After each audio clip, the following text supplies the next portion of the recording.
angustiante a nivel personal y en el día a día, pero a mí me parece fascinante. Yo creo que estamos viviendo un momento de la historia del arte que, vista con retrospectiva, se va a ver como algo fascinante. No te comenté, Tomás, que yo tengo un pequeño podcast que se llama Charlando con Almas, ¿vale? En referencia un poco a la materia, ¿sí?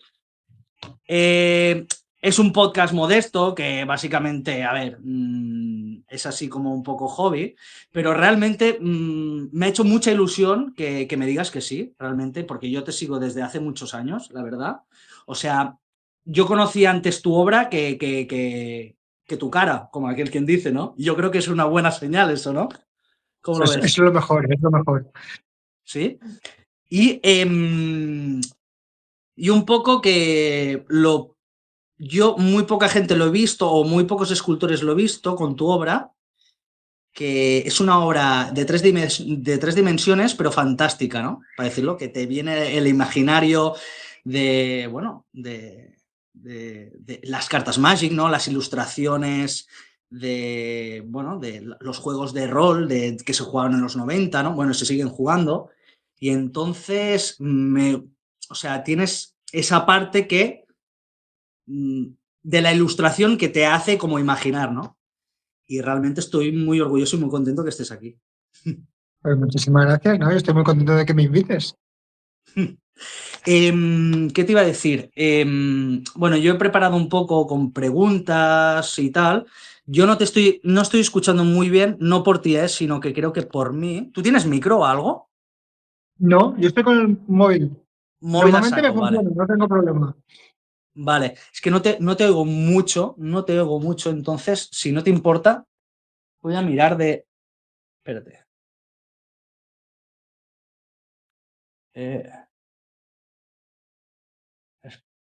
Segundo.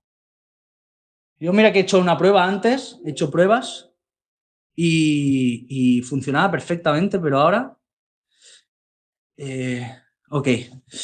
Bueno, pues nada, tendremos que ir así. Estoy subiendo a tope el volumen. Vale. Estuve mirando Artimia, o sea, invito a la gente, esto va a estar en diferido, es toda esta parte de improvisación, pues lo voy a cortar. Sugiero que la gente te siga, que vea... Buena, Román. Sugiero que la gente te siga, que vea tu obra, que vea, sobre todo, gratamente, que vean tu canal de YouTube, que no solo enseñas técnicas, sino que va más allá, que divulgas sobre la escultura, que a mí realmente me ha inspirado. Realmente lo vi y te escribí por eso, porque realmente a mí me ayudó como escultor. Yo creo que no sé si lo tienes enfocado tú, tu canal, o la divulgación es para inspirar y que aprenda la gente. ¿Cómo lo quieres enfocar tu canal de YouTube? Mira, yo soy muy poco organizado, ¿eh? O sea, yo voy muy a impulsos y lo que salga. Pero yo sí que me dirijo a dos tipos de personas. Me dirijo a gente que no está interesada por el arte. O sea, mi gran objetivo es que gente que nunca se ha sentido demasiado interesada por el arte quiera tener algo en casa, quiera comprar una escultura, quiera comprar una pintura, sea mía o no. O sea, si es mía, yo lo agradezco más, pero lo que quiero es que la gente tenga arte en casa, porque creo que es algo que tenemos que recuperar. Y después también me dirijo mucho a artistas que se sienten muy perdidos, porque yo creo que en general el mundo del arte ahora está perdidísimo, estamos todos muy perdidos, yo creo que estamos en una época de cambio que nos afecta mucho a todos y quiero, o sea, me gustaría que juntos encontráramos una nueva orientación, ¿no? Un camino, una dirección hacia la que ir, que pasa por entender perfectamente qué ha consistido el arte siempre, o sea, cuál es la verdadera naturaleza de la creación artística, cuál ha sido desde el principio de los tiempos y eso cómo se adapta a un mundo actual que está dejando de ser lo que era para ser una cosa nueva que todavía no conocemos muy bien, ¿no? Entonces, esos son los dos objetivos en los que yo me muevo. Entonces, yo sé un poco tus orígenes, pero me gustaría que pudieses explicarlo porque realmente me gusta mucho que la escultura es un arte desconocido, ¿no? O sea, cuando agarras a alguien y dices, ¿qué es lo primero que te viene en la cabeza cuando te hablo de arte? Lo primero que te viene es la pintura, la música, ¿no? Incluso el teatro, ¿no? Antes de la escultura. ¿En qué momento decidiste que querías ser escultor? Um, Primero te digo cuándo decidí ser escultor y después te hablo de lo de la escultura como arte muy desconocido. Yo quería ser en realidad director de cine. O sea, yo toda mi infancia, adolescencia, lo que yo quería hacer era películas. Porque a mí me gusta mucho el cine. A mí hay dos cosas que me gustan todavía más que la escultura, que es el cine y la música. Para la música no tengo ningún talento, entonces no me puedo dedicar a ella, ¿no? Muy a mi pesar. Y para el cine, pues la cosa me pareció casi imposible. Y yo estudié Bellas Artes porque quería hacer imagen y sonido para ser director de cine. O sea, yo iba por audiovisuales. Entonces, estamos hablando de finales de los 80, no había como caminos muy marcados y menos todavía en Mallorca. Entonces, yo caí en Bellas Artes casi como camino secundario. Y hice los 3 primeros años, que eran comunes, en los que dibujé, pinté, hice escultura, y yo lo veía como una especie de trámite largo para poder llegar a cuarto de carrera. Entonces, Bellas Artes tenía 5 años y poder por fin empezar con audiovisual. Pero fue en tercero de carrera cuando yo me enamoré de la escultura. Tuve un profesor que me transmitió la pasión por la escultura y además descubrí la escultura egipcia, la escultura arcaica, que a mí me fascinó. O sea, a mí es seguramente la cosa que más me ha cambiado la vida en toda mi vida, ha sido el descubrir la escultura egipcia. Y yo ahí vi algo, o sea, una verdad en un chico postmoderno de los mediados de los 90, donde todo era falso y tal. Yo descubrí que había una verdad en esas piedras antiguas que no compartían nada conmigo, que me apelaba y que me llamaba muchísimo más que cualquier otra cosa. Entonces yo, casi por instinto, como te decía antes que yo funciono por impulsos, en vez de matricularme en imagen y sonido, me matriculé en escultura. Me acuerdo que cuando llamé a mi madre se lo dije y me dijo, ya lo sabía, yo lo sabía desde que eras pequeño. Y es verdad que después, visto con retrospectiva, pues a mí me gustaba más el cine, pero yo había hecho más escultura que cualquier otra cosa, porque yo de niño jugaba mucho con plastilina, jugaba mucho con Tente y construía cosas. E incluso cuando yo hacía mis cortos y mis cosas, yo me pasaba más tiempo construyendo decorados o pequeños props o maquetas para después volarlas me pasaba más tiempo construyendo cosas con las manos, que es básicamente hacer escultura, que después filmándolas. Entonces, para mí fue como una sorpresa que me apuntara a escultura, pero para la gente que me conocía bien, como por ejemplo mi madre, no fue demasiado extraño, ¿no? Entonces, fue, fue natural, digamos. En realidad no me iba a ningún territorio desconocido, ¿no? Aunque yo no lo supiera. Yo a veces en las entrevistas digo que yo soy escultor desde pequeño, pero que me enteré a los 21 años, ¿no? Que es cuando decidí, ¿no?, que voy a intentar esto de ser escultor. Y después con lo de que la escultura es un arte súper desconocido, es verdad. O sea, a mí a veces que la gente me lo niega, les reto a que me nombren 5 escultores de cualquier momento de la historia del arte. Y es un reto complicado, incluso para gente aparentemente culta, ¿eh? Pero claro, no vale decir Miguel Ángel, pero Miguel Ángel fue conocido por la pintura. Entonces, no, escultores, ¿no? Y llegar a 5 a veces cuesta. Y te puedes arriesgar en entornos, ¿no?, a veces con bastante cultura, y en un grupo, y vas a ver cómo llegar a 5 les va a costar. Y es curioso porque cuando hablas de arte, o sea, la escultura suele ser la segunda en la lista. O sea, decimos pintura, escultura y después ya cambian, ¿no? Y sí, la escultura sí, pero escultores conocemos pocos. Y después también es una gran desconocida incluso entre los escultores. Porque los escultores, yo creo que la escultura es de las artes visuales una de las que tiene más dificultades técnicas. Y tú lo sabes, o sea, tú haces talla, que es escultura de la difícil, talla en madera, ¿no?, que también es extra difícil, y nos obsesiona tanto la materia que se nos olvidan muchas otras cosas. Por ejemplo, los pintores no dedican ni un solo segundo a preocuparse porque la pintura se les caiga de la tela. No necesitan pensar sobre ello, no va a pasar. Nosotros tenemos que preparar estructuras, tenemos que pensar técnicamente en cosas complejas. Si no trabajamos en un material definitivo, vamos a tener que pensar cómo trasladamos ese material a otro. O sea, tenemos unas peleas técnicas con el material que que condicionan mucho nuestro trabajo y muchas veces estas preocupaciones hacen que no nos planteemos cosas que en otras artes se plantean de forma muy natural, como temas de lenguaje. O sea, los pintores, cuando hablan entre ellos, no hablan de disolventes y calidades de tela y mixciones, no, Sí, ellos sí, hablan de total. colores, de composición, de contrastes, ¿no? De cosas de esas. Los escultores entre nosotros hablamos de técnica, o sea, de materiales y de anatomía, como mucho. Pero una conversación sobre la forma, sobre la cualidad de la forma, o sea, esa no la tenemos. Como un músico puede tener sobre armonías, por ejemplo, o los pintores pueden tener sobre colores, sobre armonías de color.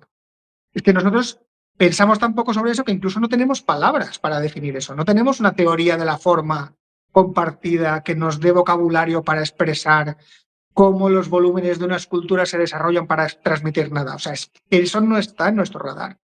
Ujú, Y es una pena. ujú. Sí, sí, es una pena. Y yo creo que, que es muy vivencial y esta parte tan vivencial creo que, y de experiencia, creo que no le podemos poner nombre, ¿no? Muchas veces. O sea, quiero decirte, es como un poco animal trabajar, al menos con la talla en madera es bastante animal, ¿sí? Pero también luego está la parte técnica y se combinan las dos materias. Quiero decir que a lo mejor no está tanto en el ojo del mainstream, para decirlo de alguna manera, la escultura, por esas complicaciones tan subjetivas, ¿no? Y luego que no se vende tanto como en la pintura, ¿no? Que es como más accesible, ¿no? Que es económicamente y todo, ¿no? Te quería hacer otra pregunta. ¿Fue tu profesor tu mentor realmente? O quiero decir, ¿fue tu fuente de esta persona me está inspirando, voy a por ello? No, O... yo me enamoré de la escultura antes de conocer a mi maestro. Yo tuve profesores buenos de escultura, tuve a Jordi Vila y a... Ah, no me acuerdo del nombre. ¿En qué escuela, perdona, ¿En qué escuela, Tomás, estuviste? En Sant Jordi de Barcelona, en la Facultad de Vale. Bellas Artes. Pero justo cuando me matriculé, tuve como profesor a Jassans, que yo había oído hablar de él, que es un escultor que es magnífico, que es de los mejores que ha habido en el siglo XX y que desgraciadamente hay muy poca información sobre él en Internet. Es de estas injusticias del mundo moderno, ¿no? En donde a saber cuántos artistas buenísimos nos perdemos simplemente porque no han hecho la transición, ¿no?, al mundo digital. Vete a saber por qué. Uh-huh. Y, y yo, pues cuando me matriculé en escultura, cuando decidí ser escultor, el primer profesor que tuve fue él, que estaba literalmente en un sótano de la facultad. O sea, la Facultad de Bellas Artes de Barcelona en aquel momento era una academia implacable de arte conceptual, pero había excepciones, ¿no?, como Jassans, que estaba en el sótano. Y yo ahí pues hice los 2 últimos años, las otras asignaturas las hacía al mínimo simplemente para tener el título y me centré en modelado de figura humana con Jassans, que iba mucho más allá de la figura humana y que iba mucho más allá del modelado. Él nos hablaba de escultura, nos hablaba de formas, ¿no?, intentando encontrar palabras para describir esas cosas, nos hablaba también de cuál es la relación entre el espectador y la obra, cosas de estas que no nos solemos plantear y que a mí me ayudó muchísimo. Yo estuve 2 años con él me planteó suspenderme el segundo año para poder repetir, para poder estar 3 años con él. O sea, yo tenía dos opciones, o me daba la matrícula o me suspendía, ¿no? Él me pidió suspenderme para que estuviera un año más y de verdad, ojalá lo hubiera hecho, pero claro, aquello no lo pagaba yo, esa fiesta me la pagaban mis padres y yo pues dije que no podía ser y tenía que volver a casa porque claro, un año Uh-huh. más en Barcelona pues era costoso. Y no sé, a veces me arrepiento de no haber encontrado la manera de hacerlo. Pero sí que mantuve el contacto con él. Y sí que si mi obra tiene algo de bueno, se lo debo todo a él. O sea, yo gracias a él entendí la magia de la escultura arcaica que había descubierto justo antes y todo lo que he hecho después, se parezca o no a su obra, se lo debo a él. O sea, Qué este bueno. planteamiento profundo de qué es la escultura viene de él. Uh-huh. Sí, lo estás transmitiendo perfectamente. La verdad que tal. ¿Qué te quería decir? Si lo queréis seguir, ¿vale? Está en la descripción. Artimia tienes 2 capítulos en la hoguera, me ha encantado. Hemos hecho Con el Damián me podcast. ha encantado. Con Damián, o sea, me ha dado como una ternura, porque en el fondo son, yo creo que ya no es solo de escultor, yo creo que son los artistas de antes, ¿no? Que era eso, la comunidad, ¿no? Que estábamos hablando el sábado. Claro, yo quería Y hablar con Damián. Damián Ramis es un escultor de aquí de Mallorca que a mí me gusta muchísimo y en el podcast que hemos empezado, que también lo hacemos en plan amateur, no te creas. Pero yo quería hablar con él porque él es como de 3 generaciones de artistas. Él es hijo de Remis Jacobet, que es una de las mejores escultoras que ha habido jamás en Mallorca, o sea, es una tía excelente. O sea, escultoras buenas hay pocas, pero cuando son buenas son extraordinarias. Y es el caso. O sea, es una tía técnicamente espectacular, pero además con una sensibilidad maravillosa. Y ella pertenece al mundo de la escultura más tradicional, donde se trabajaba en talleres incluso, donde era impensable que un escultor trabajara solo. Un escultor necesita ayudantes, porque para montar piezas grandes, para hacer los moldes, o sea, necesitas gente, ¿no? Entonces él vio ese mundo, pero ya no perteneció a ese mundo. Él perteneció al mundo de los artistas de la siguiente generación, que fue esa que sobre todo se funcionó muy bien en los 70 y en los 80, con coletazos en los 90, ese mundo del arte económicamente bollante, donde todo funcionaba bien y tal. Y ahora, pues, claro, él sigue trabajando y está en este otro mundo, en donde ese mundo que él conoció, que ayudó a construir, parece que se desmorona, ¿no? Y está pues con los ojos abiertos a ver qué pasa ahora, a ver qué toca. Y me encanta, ¿no? Es muy curioso, Ver en su figura esa transición. yo esa mujer no la conocía, la verdad. O sea, no. Es verdad que, jolines, también en el mundo del arte, con las mujeres ha sido, en la historia del arte, perdón, con las mujeres ha sido muy injusto, ¿no?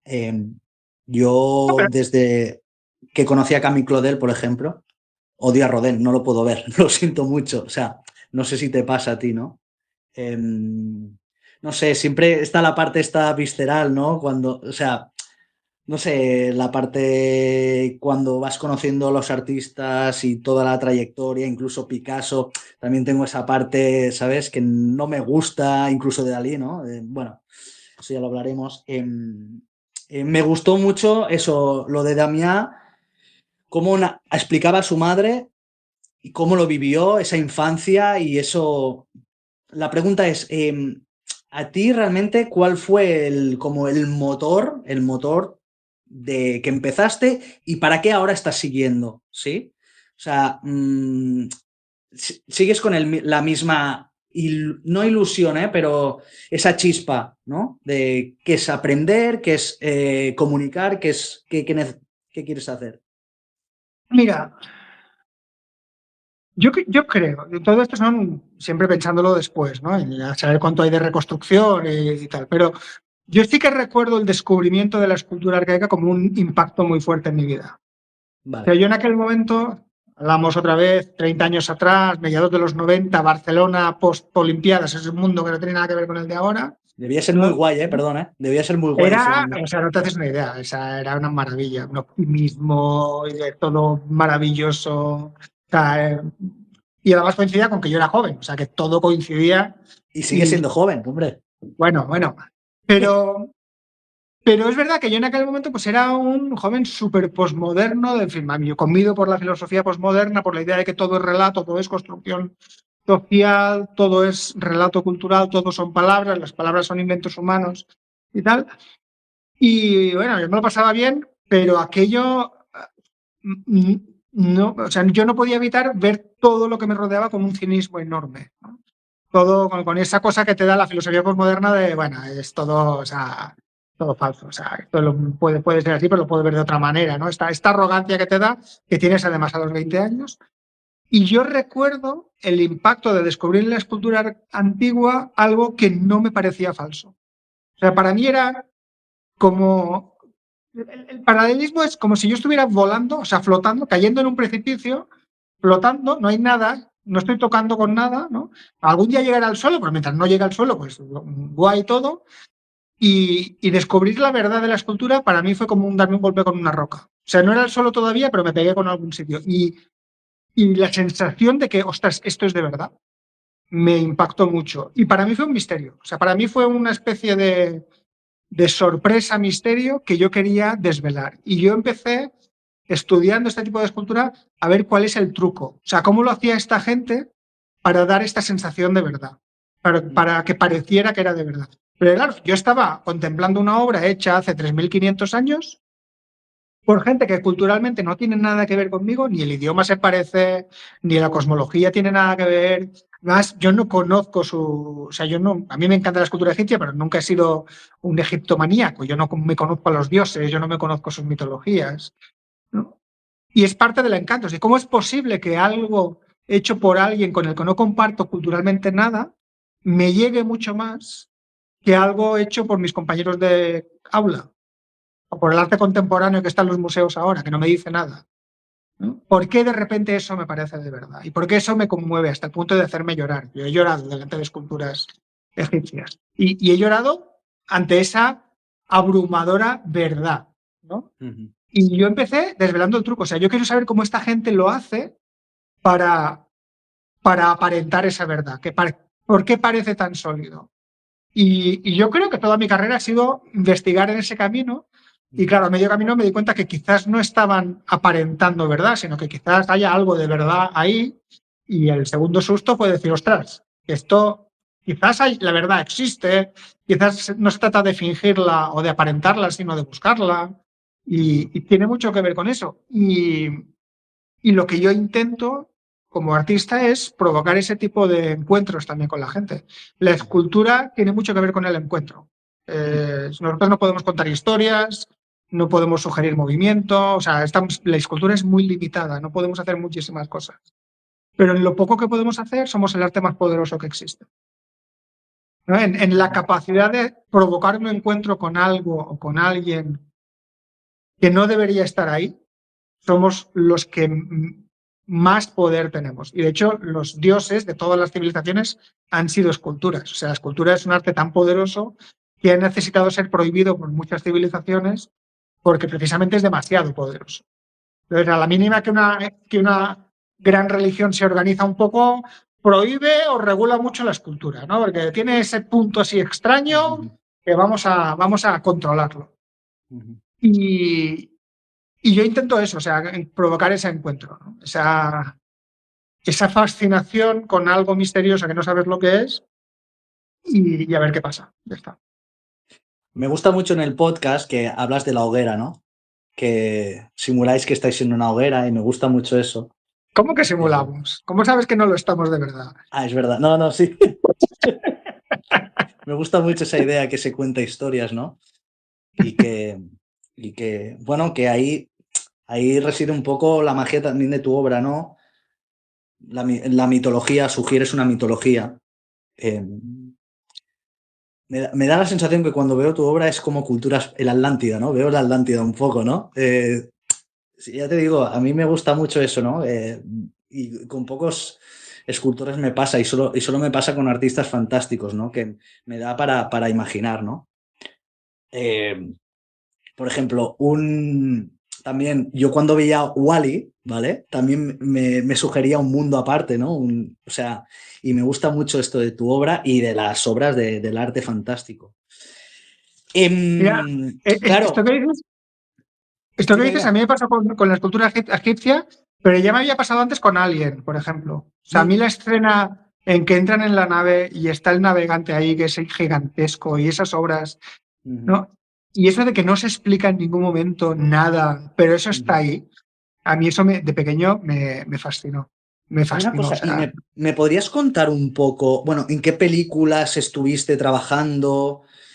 Básicamente, pues estuviste en pelis importantes, ¿no? En Superman, ¿estuviste? no, ¿Puede ser? no. ¿No? No. Estuve en una serie sobre el abuelo de Superman. Vale. Luego estuviste en Dune, ¿y en cuál más? Mm, Vale. He trabajado poco en cine, ¿eh? Yo empecé muy tarde en el mundo del Vale. cine y lo tuve que dejar. Pero casualidades de la vida, o sea, yo de joven quería hacer películas y terminé haciendo películas. No como director, pero sí como escultor de cine. Vale. Y yo empecé en una peli china, o sea, me llamaron para ir a China, una locura, una aventura. Es un aventurón, ¿eh? Y es Asura, que es una película que no sabemos nada, pero es una peli que yo espero que se recupere algún día y que se cuente la historia de la peli y de cómo se hizo la peli, porque es el mayor fracaso del cine mundial. Bueno, qué guay. Qué guay. Sí, O sí, sea, sí, sí. no, un segundo, Yo he hecho historia perdona que del te cine. corte. Estamos en un momento que se narran mucho los fracasos, ¿sí? O sea, quiero decir, y eso también viene impulsado de la contracultura cultural, ¿no? Y eso es muy guay lo que dices. Bueno, sigue, sigue. Sí. Pero es tan fracaso que la peli ni se puede ver. Es una especie de vergüenza nacional china y entonces está como borrada. O sea, eso no pasó, ¿vale? Incluso los actores, o sea, era una peli muy bestia, era la peli más ambiciosa que se había hecho nunca en China. La llamaban internamente El Señor de los Anillos chino y era lo que pretendían hacer. Pero no, o sea, ahora todo el mundo tiene que fingir que eso no pasó. Y no se puede ver la peli, no existe ni pirata, es imposible encontrarla. Yo no la he visto, por ejemplo, y me da rabia. ¿No lo has visto? Y no. Hostia, qué Hay fuerte. trailers por ahí en YouTube, quedan trailers y quedan making of. Se ve que no lo han borrado, pero no. Y le han cambiado el título en IMDb. En los sitios que no podían borrarlo, le han cambiado el título. O sea, están disimulando para Qué que eso fuerte. no pasara. Sí. Qué fuerte, pero ¿qué hablaba esa película? ¿De qué hablaba o qué? El cine chino es muy raro. O sea, nosotros no vemos cine chino porque no encaja muy bien con nosotros. Entonces es muy difícil decirte de qué habla. Es una peli de fantasía, basada muy libremente en una fantasía de una región de China, de la región de los productores, y pasada mucho por el gusto de lo que ellos creían que era el gusto occidental, ¿no? Y al Hostia, final es una especie de cóctel extrañísimo, ¿no? vale. Que nada, una marcianada, pero con cosas muy interesantes. Es una peli que yo creo que valdría la pena ver y creo que si se pudiera ver sería peli de culto. O sea, es mala, no es buena, pero tiene cosas extraordinarias. Una cosa, estuviste Y un año, ¿no? Ahí en China. hay un poquito más de un año, sí. Ujú. Cuentas en tu canal, por ejemplo, que bueno, que estabas atravesando un problema personal ahí, que eso es también la chispa de tu canal, ¿no? Que es muy guay que te abres en canal y cómo afecta, ¿eh? Sí. Y cómo te afecta en el arte. Y eso de verdad que es se valora, yo al menos lo valoro mucho, ¿no? Que no es fácil hacerlo. Lo siento mucho por la pérdida de tu padre, también hay que decirlo, pero me gustó mucho cómo lo enfocaste. La carrera artística a veces es muy solitaria, ¿sí? ¿Crees que es importante el soporte moral y emocional? O sea, para nosotros, ¿podrías decir que es fundamental tener gente alrededor tuyo?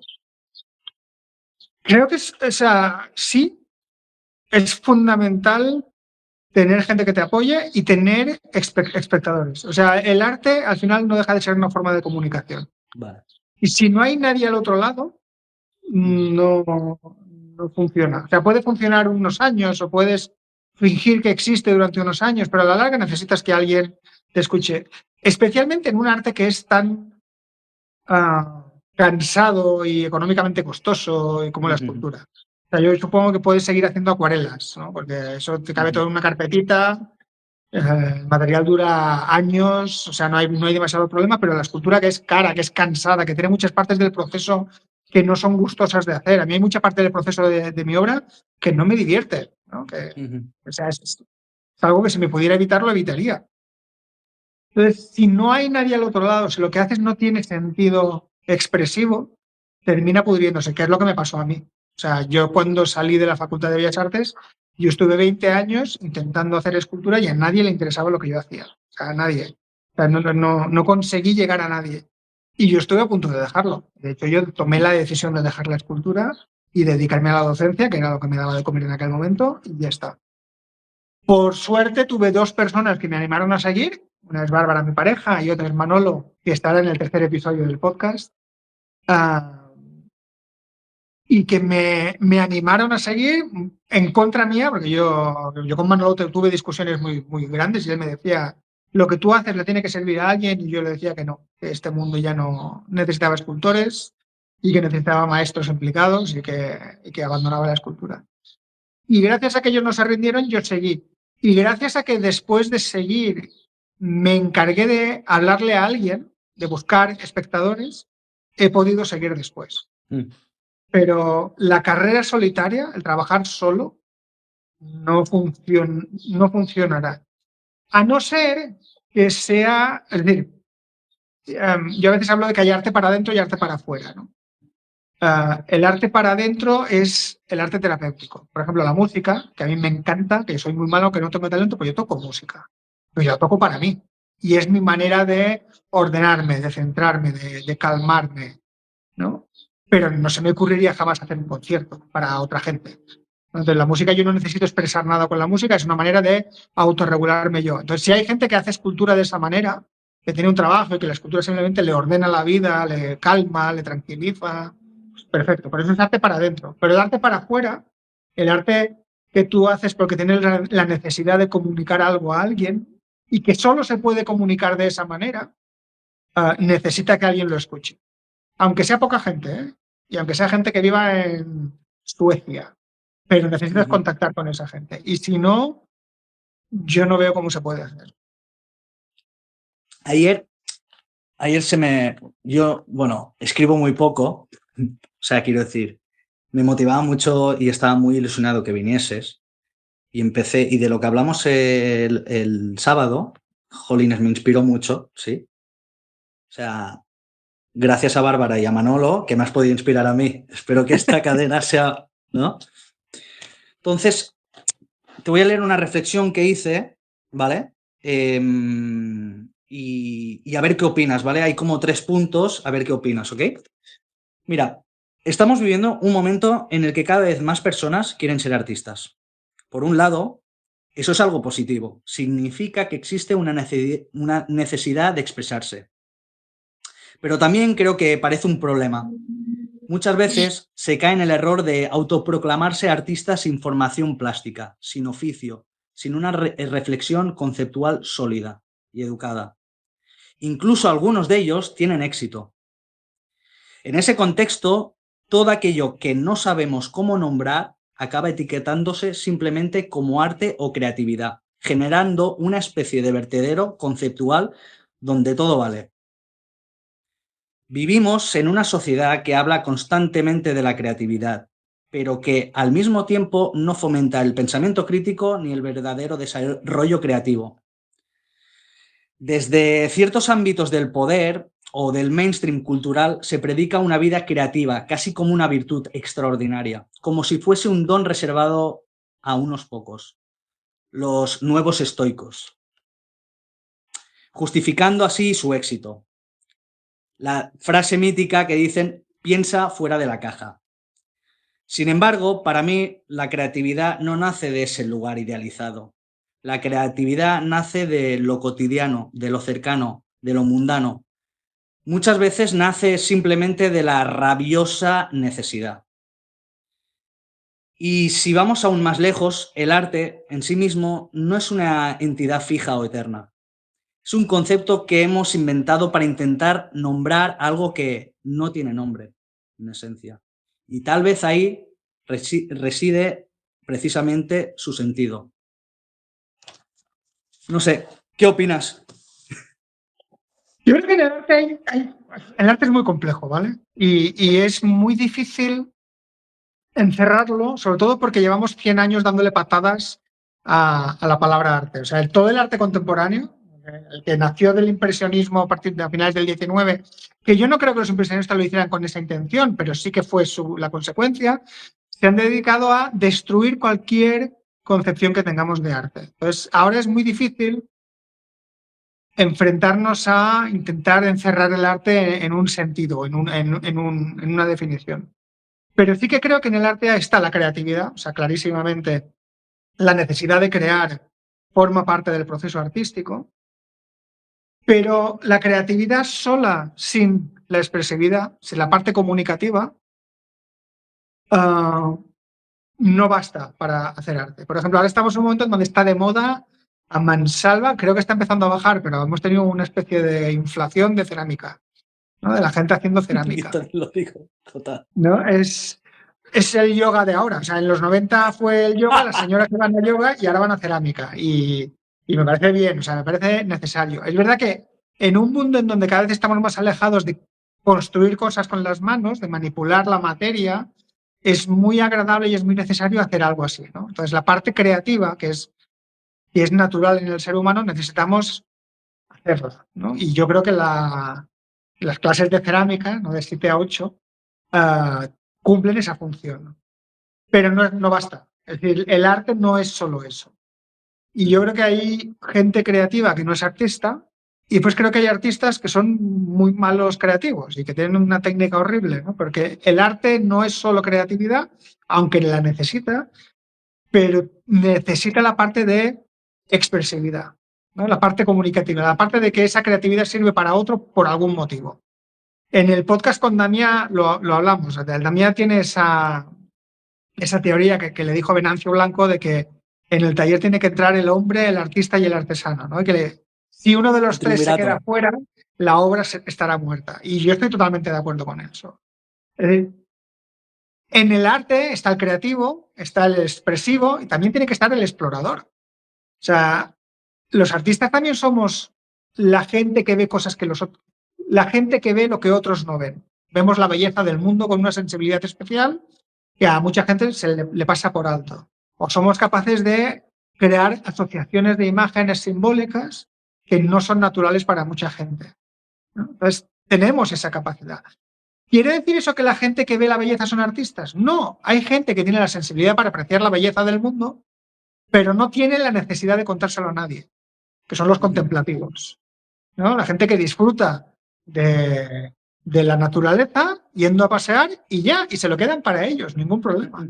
El artista ve esa belleza y vuelve al pueblo con las ganas, es que tengo que contarle a la gente cómo esa luz naranja impactaba en el contraluz de las hojas y hacía que el verde de las hojas que estaban así al bies era mucho más luminoso que el otro y creaba un contraste tal, y a ver cómo se lo cuento. Y el pintor va a intentar contarlo pues con colores, ¿no? Y componiendo ese tipo de cosas. El poeta se imaginará algo con palabras, pero tiene la necesidad de contar esa cosa que ha contemplado, ¿no? Y yo creo que esas tres cosas son necesarias. Primero, la parte más contemplativa, o sea, la parte de ver cosas que otros no ven. La necesidad de contarlo, la necesidad comunicativa y la capacidad de hacerlo. Porque tú puedes ver la belleza, puedes querer contárselo a alguien y ser tan torpe que eres un loco y que bajas al pueblo gritando cosas de hojas y la gente ni te escucha porque no le interesa lo que dices, pero nadie te entiende. Entonces, la combinación de las tres cosas yo creo que es necesaria. Y creo que cada época artística tiene su punto alto en uno de los tres elementos y su crisis en otro. Por ejemplo, cuando yo era joven, la crisis clarísimamente era técnica. O sea, la gran mayoría de artistas no teníamos ni idea de dibujar, ni de modelar, ni de pintar. O sea, era una pobreza, teníamos una pobreza. O sea, yo estaba desesperado por encontrar gente que me enseñara algo y no lo encontraba. Todo era gente que te decía, lo que tienes que hacer es sacar lo que tienes dentro y la idea y tal, ¿no? Y era desesperante. Pero esa necesidad, o sea, esa pobreza técnica, que a mí me parecía que la destreza en el arte había desaparecido para siempre en la historia, se ha recuperado. Y ahora yo veo a pintores jóvenes que pintan como en el 19, que pintan mejor que Ingres. Y lo que sí que veo es que así como hemos recuperado la capacidad técnica, hemos perdido la capacidad contemplativa y la expresiva. Y lo que me doy cuenta con esta gente que pinta tan bien es que, a ver, pintas muy bien, pero en realidad te estás pintando fotos que te bajas de Pinterest. O sea, no estás mirando el mundo descubriendo bellezas que nadie ve y con ganas de contársela. Estás haciendo ejercicios formales en donde demuestras tu gran destreza. ¡Qué ole! O sea, que me parece maravilloso, pero a eso le falta algo. No sé si responde. Sí, total. Sí. Y también eso, ¿no? Lo que ahora de golpe todo el mundo es artista, ¿no? Y falta más gente que contemple y aprecie el arte, ¿no? Tú lo dijiste el sábado, que hay muchos peces en un estanque muy pequeño. ¿Crees que es contraproducente? ¿Crees que ha sido un boom? ¿Crees que...?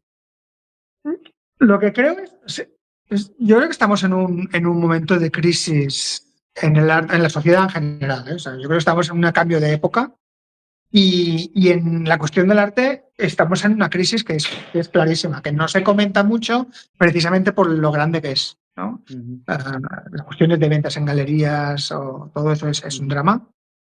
Y yo creo que el principal problema que tenemos es que nos hemos desconectado. El mundo de la cultura se está desconectando paulatinamente de la sociedad. Los primeros en desconectarnos fuimos los artistas plásticos, los artistas visuales. Y de hecho ya somos totalmente irrelevantes. O sea, ¿cuándo vas a ver a un pintor o un escultor en la tele? O sea, no lo ves nunca. Y en cambio los veías en los 80, por ejemplo. A Chillida se le entrevistaba habitualmente. O sea, los pintores eran gente de la cultura popular, ¿no? Y no hablemos de Picasso. Picasso era un icono pop. O sea, no dentro del mundo del arte, dentro de la sociedad. O Dalí, ¿no? Nos caigan bien o nos caigan mal. La cuestión es que había estrellas, la gente famosa, gente importante, gente que participaba de la visión del mundo, de la visión colectiva del mundo, que eran artistas visuales. Ahora ya no. O sea, ¿qué artista tiene un mínimo de presencia visual? O sea, no hay. O sea, los pocos que puedan haber son los que quedan de hace 20 años. Pero un artista nuevo, no existe. O sea, nos hemos vuelto totalmente irrelevantes. Y a mí me parece muy grave.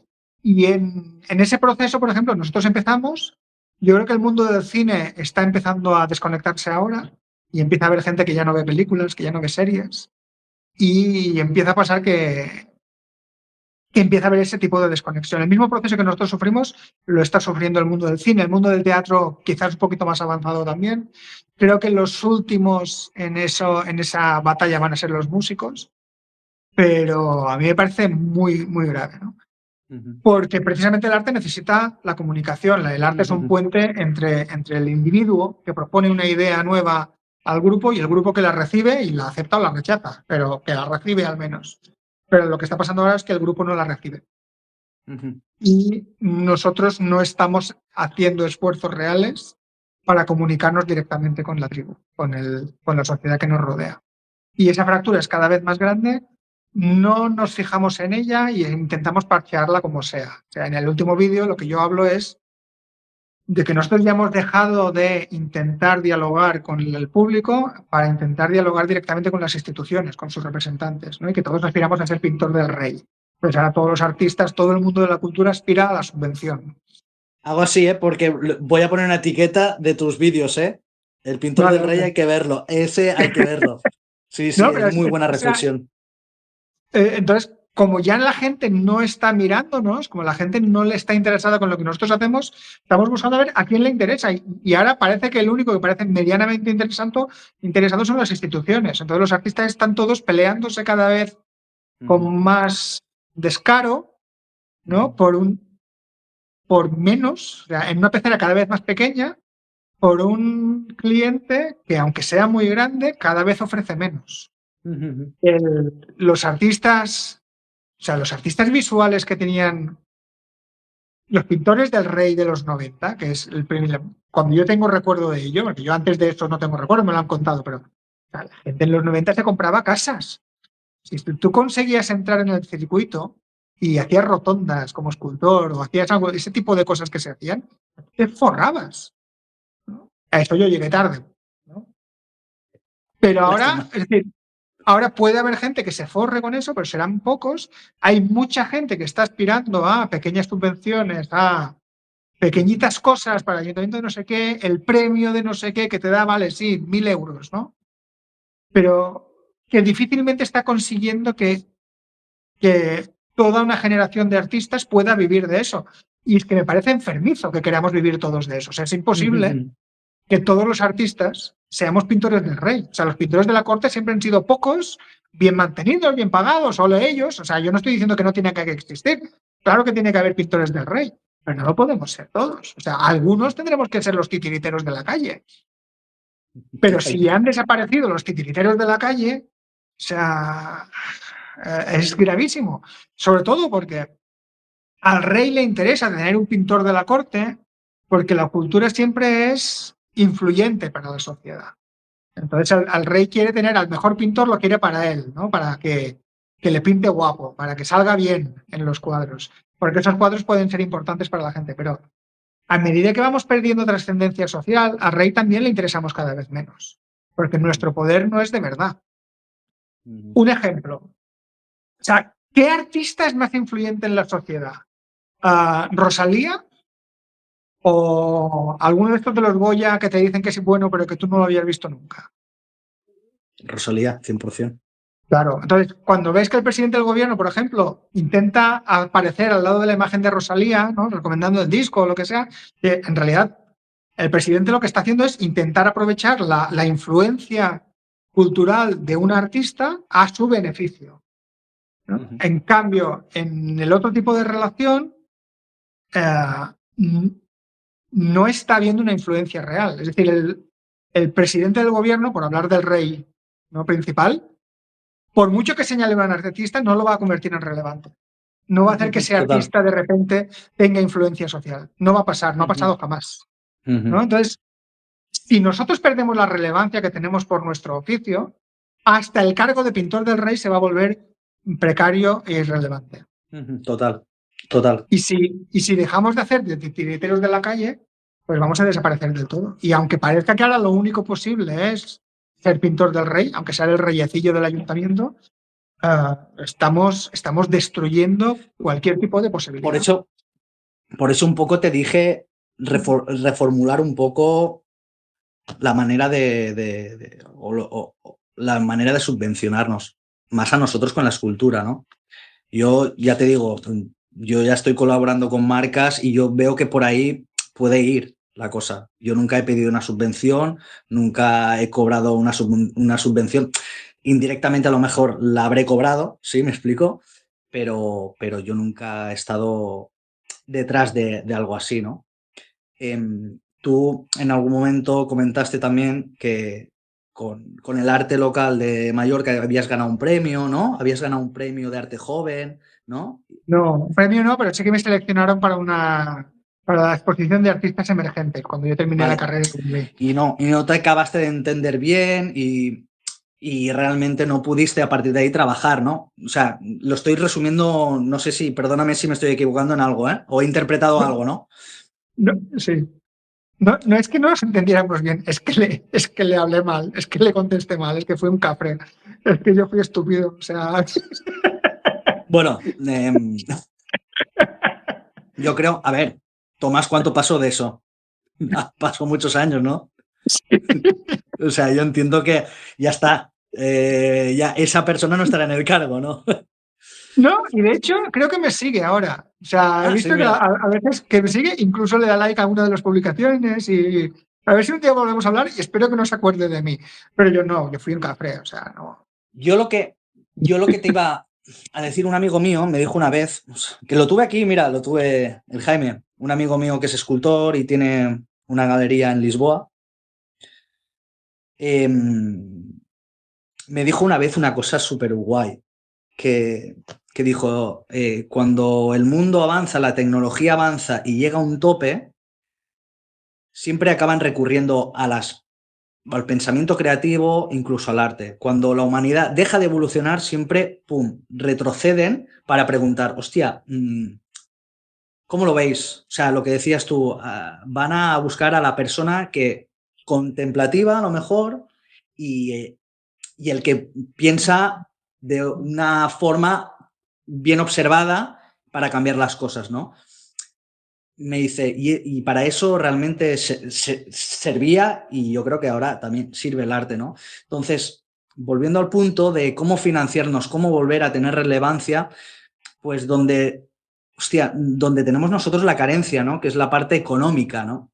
Entonces, si podemos llegar a un punto de reformular esto, de no beber de la teta del Estado y coger otra financiación, otro tipo de financiación a manos que puedan ser privadas y a más que esté acorde a tu filosofía y a su filosofía, es un win-win, ¿no?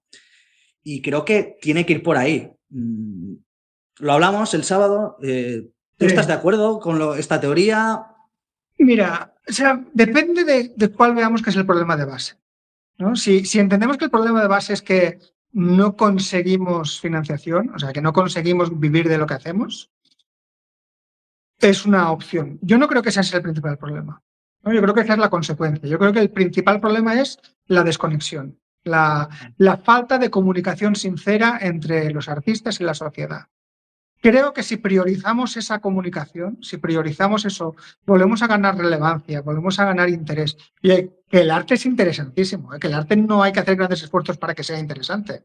Es una de estas mentiras que nos contamos en la modernidad, de que hay que hacer atractivo el arte, pero si es que el arte es atractivo por naturaleza. O sea, lo que pasa es que 100 años de machaque y de oferta cultural enfermiza y de destrucción sistemática del arte popular hace que la gente tenga un rechazo natural hacia el arte, pero esa es la anomalía. Lo normal es que la gente le fascine el teatro, le guste la belleza, le guste escuchar música, le gusta mirar cosas bonitas, evidentemente. O sea, y si recuperamos eso, la parte económica vendrá sola.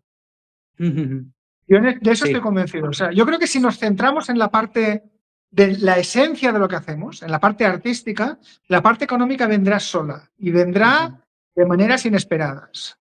Pero si nos centramos en el problema secundario y no solucionamos el primero, vamos a fracasar una y otra vez porque creo que no estamos entendiendo cuál es la verdadera naturaleza de la crisis. ¿Qué te iba a decir? El problema es cómo lo hacemos mientras. O sea, que ahí yo reconozco que sí, ahí es. Sí. Por eso un poco te decía que a veces crear e innovar no es lo mismo, ¿vale? O sea, podemos crear algo que pueda ser innovador, ¿sí?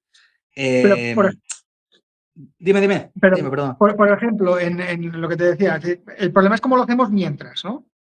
Hay cosas que, por ejemplo, yo sí que propongo descartar muy fuerte, que es el tema de las subvenciones, el tema de la alianza con el Estado, porque eso agrava el problema. Y en eso yo sí que le pido muchas veces a los artistas que hagamos el esfuerzo de vernos desde los ojos de los que no somos nosotros.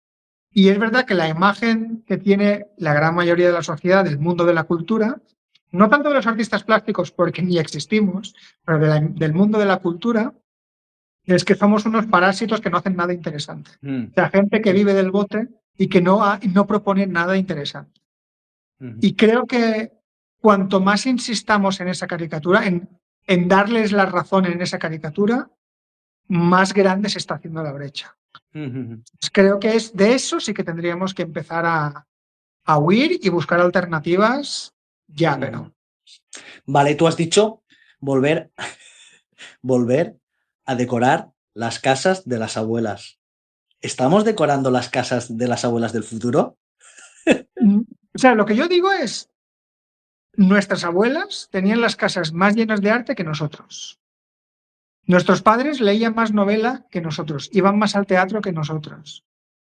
Si de verdad las instituciones culturales están intentando hacer lo que dicen es que intentan acercar la cultura a la gente, ¿no? Eso es el objetivo declarado. Una cosa es que te lo quieras creer o no. O sea, yo no me lo creo. Yo no creo que ese sea el objetivo real. Creo que es el objetivo declarado, pero no es real. Pero en realidad estamos más lejos de la cultura que antes. Hace 60, 70 años había muchísimo más arte, pinturas y esculturas en las paredes de las casas que ahora. De mejor o de peor calidad, más caro o más barato. O sea, no entremos en el prestigio. Yo hablo de que en las casas había pinturas y esculturas y ahora ya no. Y en la gran mayoría de las casas que se montan ahora, las paredes están vacías, no hay objetos artísticos. Y a mí no me parece una fantasía plantear que volvamos a tener las casas llenas de pinturas y esculturas, que por supuesto van a ser diferentes a las de nuestras abuelas. Pero o sea, lo natural es tener arte en casa. Los humanos pintamos nuestras casas desde antes de hacer casas. O sea, la idea de construirse una casa vino después de pintar las paredes. Y no podemos aceptar, o sea, me parece absurdo aceptar que las paredes vacías de nuestras casas sea lo que va a venir a partir de ahora. No, esa es la excepción. En el pueblo más pobre, en la casa más pobre del pueblo más pobre de Mallorca, las casas tenían arte. en plena posguerra, en una situación económica terrible, ¿no? ¿Por qué ahora no? Porque se ha implantado el minimalismo, un poco, ¿no? Hay como una tendencia, no sé qué opinas tú del minimalismo. A mí me encanta lo que dijo Francesc Grimal, que también está en el podcast. Me encantó la definición que dijo sobre el minimalismo. Dijo que es verdad que después de una gran comilona, un poquito de bicarbonato te viene bien, ¿no? Y que seguramente No después de llegué los... a ese punto. No, eso no lo he dicho en el podcast, pero me lo dejo en otros momentos. Ah, vale, Y vale. que quizás después de algunos excesos estéticos del 19 o tal, pues el minimalismo fuera el bicarbonato, ¿no? Y que a veces el minimalismo sea necesario. Vale, Y que que es en un borrón y momentos, cuenta nueva, ¿no? y que en momentos de diseño excesivo, de explosiones creativas, y es verdad que la sociedad de vez en cuando tiene como una explosión creativa, ¿no? Y, o sea, los años 40 a 50 fueron una explosión de arte popular en España, por ejemplo. Suele pasar después de guerras civiles, en todas partes suele haber un rebrote de Qué arte fuerte, ¿eh? popular, ¿no? Entonces, es verdad que a veces el minimalismo es necesario, pero, o sea, que sea necesario no lo convierte en arte, ¿no? Igual que el bicarbonato puede ser necesario pues de una comilona, pero no es gastronomía. O sea, Exacto, total. Muy buena reflexión. Me parece súper. Habíamos hablado también, ¿estás cumpliendo tu objetivo? ¿Estás creando nuevos coleccionistas? sí, Qué guay. y estoy orgullosísimo de eso. Ya ves. Mi segundo, o sea, cuando yo, después de haber decidido dejar la escultura, no lo hice y volví a la escultura, yo me marco como objetivos muy abstractos, muy vagos, ¿vale? Y no hay plan, o sea, yo soy muy malo planificando, entonces no hay un plan claro, pero sí que tengo como una dirección. La primera dirección era ser capaz de vivir de mi talento, porque mi Manolo, mi amigo, me decía, lo que tú sabes hacer le tiene que ser útil a alguien. Es la frase que a mí me salvó. Y lo conseguí, y conseguí vivir de mi talento y ahí la gente me contrataba porque yo sabía hacer cosas que otra gente no sabía hacer, ¿no? Pero eso no era mi obra, y ese era el primer paso, vivir de mi talento. Después vivir de mi obra, y para eso tenía que conseguir nuevos coleccionistas. Pero yo desde el principio me marqué el objetivo de intentar vender escultura a gente que nunca ha comprado arte. Y eso lo conseguí gracias a las redes sociales. Tuve además la suerte de coincidir en el momento en que todo funcionó muy bien. O sea, no fue inteligencia mía, sino que estuve en el momento adecuado y funcionó muy bien. Y yo estoy consiguiendo coleccionistas nuevos. O sea, a mí me encanta cada vez que alguien me dice, esta escultura es la primera obra de arte que compro. Qué guay. Y me hace muy feliz eso. Lo que pasa es que suele ser gente de fuera de España. Entonces, ahora mi objetivo va más a intentar conseguirlo en lo local. Ya no solo en España, que también, pero no, aquí, o sea, a mi alrededor. Y eso sí que me está costando muchísimo más, ¿eh? Una cosa que, bueno, que también debatimos el otro día, bueno, debatimos, no, opinamos y tal, es ¿qué opinas? No sé si, bueno, lo hemos hablado un poco, hemos hecho una pincelada, pero ¿qué opinas del arte conceptual? Tipo el urinario de Duchamp, el famoso plátano de Mauricio Catalán. ¿Qué crees? ¿Una troleada? Porque en el fondo el urinario era una troleada. Marcel Duchamp. Mauricio Catalán también hacía troleadas. Damian Hirst también hace troleadas. Y nos los hemos tomado en serio. ¿Qué opinas? Bueno, el mismo Marcel Duchamp tiene una entrevista cuando tiene 80 y pico años en donde él mismo no entiende que en los libros de escultura del siglo XX aparezca su botellero, por ejemplo, o su urinario. No, él tenía un acercamiento al arte parecido al que pudiera tener Martes y Trece. O sea, era eso, era una broma. O sea, y esa intelectualización que se hizo de eso, a él mismo le sorprendía. Yo creo que lo aprovechó y, oye, todo lo que venga bien, genial y tal. Y es verdad que Marcel Duchamp a mí me parece un poco, pues eso, cómico lo que hacía, pero por lo menos dialogaba con su sociedad, ¿no? Y podía gustarte o no, pero sabías quién era Marcel Duchamp y te escandalizabas o no, pero había un diálogo allí. Y es verdad que el arte conceptual, sobre todo en la primera oleada, digamos, había un diálogo sincero y un diálogo muchas veces sobre temas bastante profundos. Jugaban a cuestionar, porque el siglo XX fue mucho de destruir, ¿no? De destruir bases sólidas, pero lo conseguían. Mira, a mí no me interesa, pero reconozco que era real, ¿no? Que era de verdad. Y el plátano, supongo que te refieres al plátano este pegado a la pared con la cinta americana, ¿no? Que yo no sé ni el nombre del artista. Yo creo que esta es la última gran obra del arte contemporáneo, porque es la única que ha dialogado con la sociedad de verdad. Y se ha convertido en un meme. Pero al ¿Puedes menos la volverlo a gente la conoce. repetir? ¿Puedes volverlo Es a la repetir? última obra del arte contemporáneo que ha dialogado de verdad con la sociedad, con su sociedad. Vale. Se ha convertido en un meme, se ha convertido en un símbolo del final de una manera de hacer arte, pero al menos se ha convertido en algo. ¿Eres capaz de, o podríamos hacer que alguien nombrara otra obra de arte contemporáneo de los últimos 5 años, aparte de esa? Yo porque estoy en el mundo de la escultura, ¿eh? Yo te podría Sí, decir. La pero calavera de Damian Hirst, la de diamantes. Yo al menos pero yo sé que la gente corriente no lo ve, pero eso económicamente también trascendió mucho más. Creo que Damian Hirst fue más a las élites, ¿no? Fue a trolear un poco eso. sí, pero ha dialogado con la sociedad, No, significa yo algo, creo que no. ¿no? Entonces el No, no, plátano no. sí, o sea, a mí el plátano me parece una chorrada monumental, pero le tengo que reconocer que es de verdad, que de verdad significa algo, que se ha convertido en algo que ha creado significado y que se ha convertido en una manera de representar algo para la gente, que tú pones la imagen del plátano en la pared y la gente la reconoce y siente algo con eso, ¿no? Y yo creo que va a ser, y yo cada vez que hablo del tema pongo esa imagen, porque me parece la más clara representación de la última obra de un periodo artístico. Yo creo que el arte del siglo XX, que empezó con los impresionistas a finales del XIX, ¿no? Pero el arte conceptual se cierra con esa obra. Y esa va a ser la última gran obra de ese periodo que signifique algo. Un segundo, ¿eh? Aquí dice el Román Ramírez, que es un seguidor que siempre está ahí a tope, que dice lo de la escultura invisible. Hay un italiano que puso una peana y dijo, aquí hay una escultura y se vendió por no sé Sí, cuánto, pues la sí. verdad. Pero eso ya se hizo en los 40 y Yves Klein lo volvió a hacer en los 70. Eso se ha hecho muchas veces. Sí, bueno, pero hubo un boom, ¿eh? También, hubo un boom. O sea, Sí, hubo revuelo, ¿eh? También. pero no llegó a tanto. No, como No, no, obra, no, no sí. llegó tanto, no. Pero como obra, o sea, como obra que dialoga con la sociedad, o sea, el plátano, siendo lo que es, al menos consiguió lo que tiene que hacer una obra de arte, ¿no? Que es significar algo. No me gusta, Em, ¿eh? O sea, yo no juego en esa liga, ¿vale? no, no, no, Ese ya, tipo de ya, pero arte. bueno.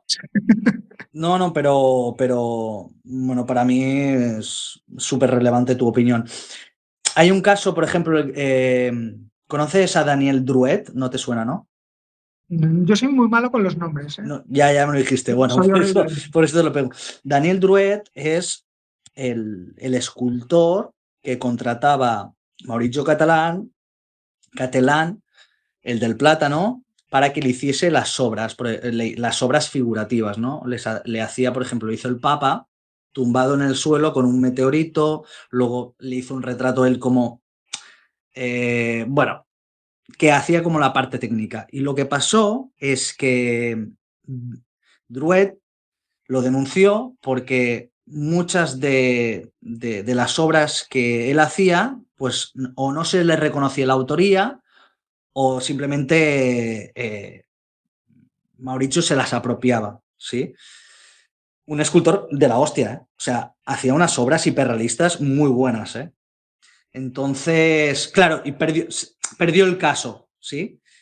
Claro, la idea es que Mauricio Catalén, es que no sé si lo pronuncio bien, pero bueno, daba la idea conceptual y luego el escultor la ejecutaba. ¿Ves eso? ¿Ves eso que está bien? ¿Ves eso que tendría que proclamar parte de la autoría de la ejecución a Druet?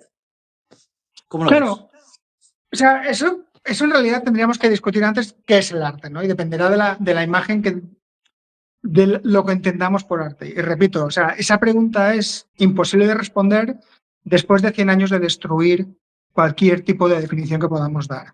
Pero si yo te digo, no, es que el arte es tal, podrás sacarme un ejemplo del siglo XX que desmonte esa idea, ¿no?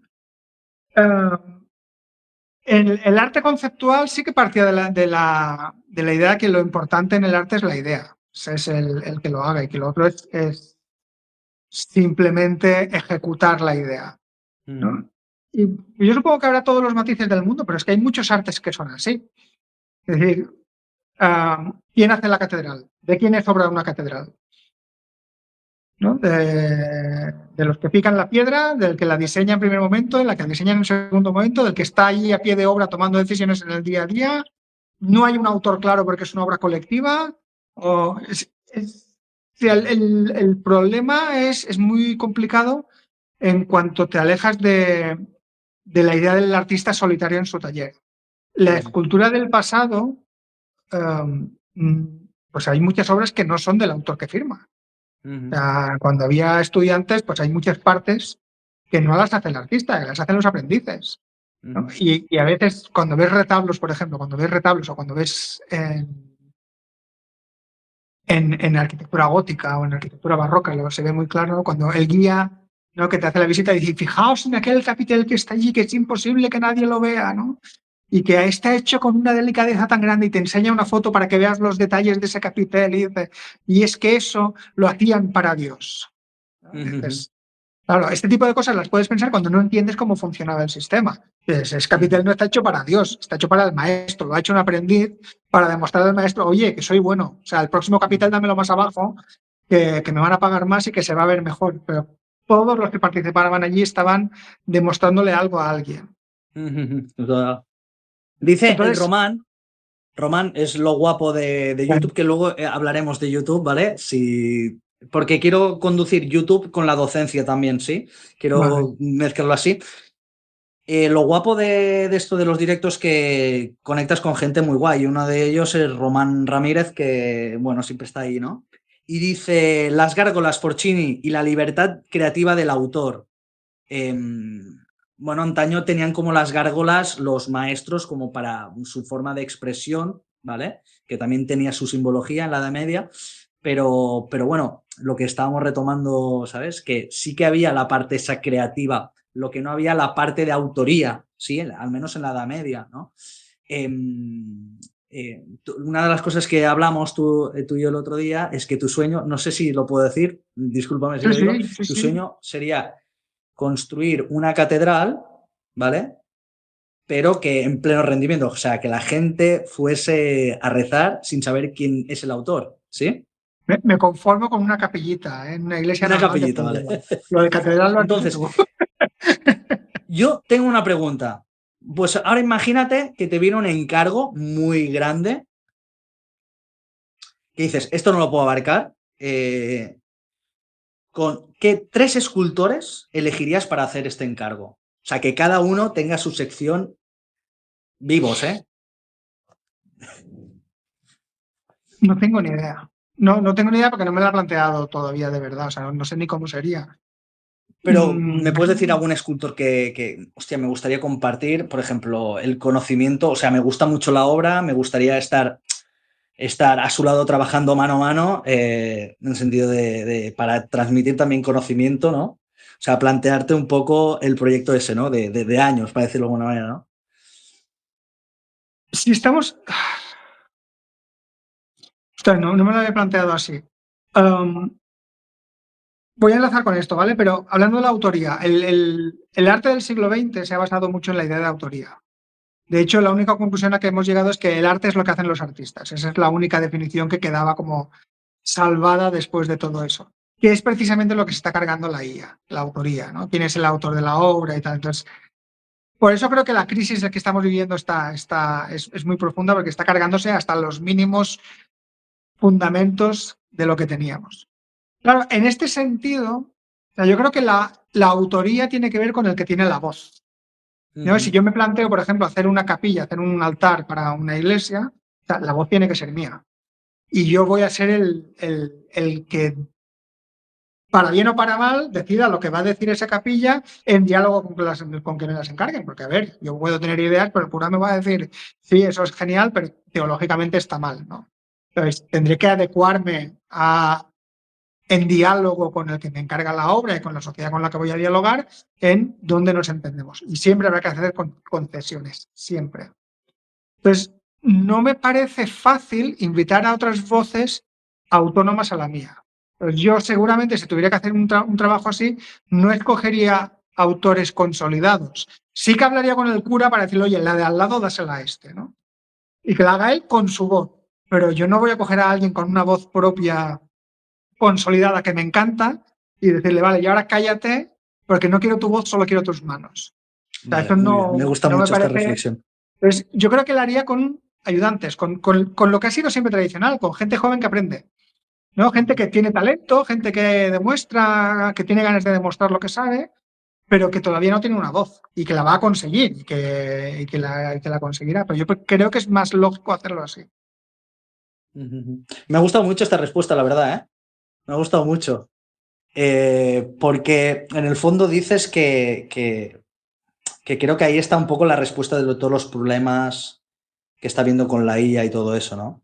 Que el arte o lo que es la escultura siempre se antepone por una necesidad de creencia y tal, ¿no? Y es dándome esta respuesta me estás sugiriendo que decir, vamos a trabajar a una cosa solo, ¿no? O sea, podemos estar contentos nosotros que, por ejemplo, la Catedral de Gaudí, la Sagrada Familia, se está haciendo un poco con ese pretexto también, ¿no? Y siempre con la huella y el estilo de Dalí del modernismo y tal, ¿no? Y eso está muy guay. Creo que vamos a ir por ahí. Yo espero que vamos a ir por ahí, que vamos a necesitar el colectivo, la calidez, ¿no? Por eso también lo que te planteé también el sábado, que es importante tener en cuenta de que la gente quiere trabajar con las manos, necesita un contacto con las manos. Y implícitamente también necesita un contacto con la gente, ¿no? Yo lo veo en mis talleres que, por ejemplo, a veces yo estoy muy orgulloso porque genero como una pequeña magia, ¿no? Un pequeño encuentro y a veces encuentros entre diferentes tipos de generaciones. Yo estoy enseñando a niños de 8 años a hacer talla en madera, ¿no? Y a veces se encuentran, ¿no? Una persona de 50 años con ella, ¿no? Y mola mucho la interacción esa, ¿no? Que luego ya la parte conceptual y la forma de pensar, porque en el fondo yo creo que la escultura es un viaje en el interior. Yo he crecido con escultura y desde muy joven que estoy haciendo escultura y he madurado con la escultura y amo antes odiaba el proceso, o sea, queríamos las cosas inmediatamente cuando somos jóvenes, pero ahora cada vez admiro más el proceso, ¿no? Y yo también lo puedo contemplar con los alumnos. No, ahora he perdido el hilo, pero creo que vamos a ir ahí y una parte que creo que es súper importante es que la gente quiere volver a aprender a trabajar con las manos. ¿Volverías a la docencia con estas cosas claras? O sea, si yo fuese una escuela de arte y te plantease, vamos a por ello, ¿vendrías? Sí, yo he hecho de menos dar clases, ¿eh? Yo fui profesor 17 años y es una cosa que he hecho de menos y que disfruto cuando enseño. Yo de vez en cuando hago algún taller o alguna cosa así y yo la disfruto. Pero sí que me gusta separar dos cosas. O sea, creo que es verdad que hay gente que le gusta trabajar con las manos y tiene que ver con lo que decíamos antes. O sea, es con el boom de la cerámica, por ejemplo, ¿no? Es el yoga de ahora. Vale, una cosa es que tú necesites trabajar con las manos para desconectar de tu día a día de trabajo de oficina, ¿no? Y entonces los miércoles de 7 a 8 vas a cerámica y haces unos bowls y disfrutas del proceso y después los regalas a tus amigos por Navidad, ¿vale? Eso es una cosa y me parece que está bien y que tiene que ver con cuando yo toco música o cuando vamos a un spa o algo así, ¿no? Y otra cosa es enseñar a artistas. O sea, y creo que es muy diferente porque los dos modelos de talleres van a ser totalmente distintos. El primero tiene que ser satisfactorio. La gente tiene que pasárselo bien, tiene que relajarse, las cosas le tienen que salir, ¿no? Y ahí está el profesor que muchas veces no está ahí tanto para enseñar de verdad, sino para suplir las carencias de los alumnos, ¿no? Y esta parte que no te sale y te frustra, yo te ayudo, no te preocupes, ¿no? Tú disfruta, simplemente disfruta y delega en mí las partes que te hagan sufrir. que es, o sea, económicamente es lo más rentable. O sea, este tipo de cursos lo petan, ¿no? Y funciona muy bien. Y si además le pones una copita de vino y una musiquita de jazz y un ambiente súper cookie y tal, o sea, es muy agradable. Pero hay que entender que eso es yoga. O sea, eso es una actividad de relajación en medio de un mundo de ruido y de aislamiento de lo real. Y otra cosa es el aprendizaje artístico de verdad, que es frustrante. O sea, no tiene nada de satisfactorio porque estás enfrentándote constantemente a las frustraciones, a las cosas que no entiendes, a las cosas que no te salen. Y es todo tiene que ser como ejercicios que te cuestan, ¿no? Y claro, son dos modelos de enseñanza o de actividades que no tienen nada que ver y que muchas veces se mezclan. Y a mí lo que me molesta es cuando no hay sinceridad en ese sentido, o cuando se mezclan las dos cosas, ¿no? Y yo creo que ahí hay un problema. ¿Me explico? ¿Entiendes lo que quiero decir o Total, no? total, Entonces, total. a mí las dos cosas me parecen bien, ¿eh? Yo estoy dispuesto a hacer yoga y profesor de yoga y creo que la gente que tenga buenas experiencias me parece genial. Pero, por ejemplo, una cosa que descubro es que la gente que hace ese tipo de experiencias después no aprecia el arte final. O sea, cuando disfrutamos del proceso y cuando disfrutamos de la excursión, de meter las manos en el barro, porque además nos recuerda a Ghost y tal. O sea, yo le he preguntado a mucha gente que da cursos de cerámica y le digo, ¿y tus alumnos compran cerámica después? Me dicen que no. O sea, esa cosa que nos parece intuitiva de que es, si yo les descubro lo fascinante que es el proceso, apreciarán la obra final, resulta que eso no pasa, ¿no? Y que, mira, que parecería intuitivo, ¿no? Pero no está pasando. Entonces, no nos engañemos y no nos creamos que ese primer formato nos va a acercar el arte a la gente, va a acercar el arte final a la gente. No va a pasar. Nos puede dar pasta, ¿eh? O sea, en un momento donde conseguir dinero puede ser complicado, me parece una de las mejores opciones. Pero creo que tenemos que planteárnoslo de la manera esta de la copita de vino y el té y lo más satisfactorio posible en ese sentido. Y aparte, la parte formativa para gente que quiere aprender de verdad, que puede ser ya en un taller más sucio con un pequeño látigo. Total. Mira, dice el Román, la culpa es del tardeo. Se ha puesto de moda el tardeo y tal. Claro, pues, Y dice, es como el Tinder para guays. pues sí, pues es que es verdad, es que es así. Es que es así. Total, sí, sí, sí. Total. Y, De y hecho, no me parece mal, ¿eh? Me parece bien, pero creo sí, que son sí, una cosa sí. distinta. O sea, creo que son dos modelos de negocio totalmente distintos y dos maneras de enfocarlo totalmente distintas.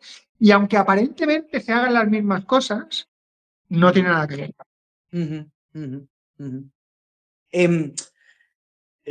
Lo hablaste esto el sábado y yo ya vivía de la ilusión de decir, es que la gente va a valorar. Tal. No, no, no, es una forma egoísta. Yo vengo aquí a relajarme y paso de todo y completa.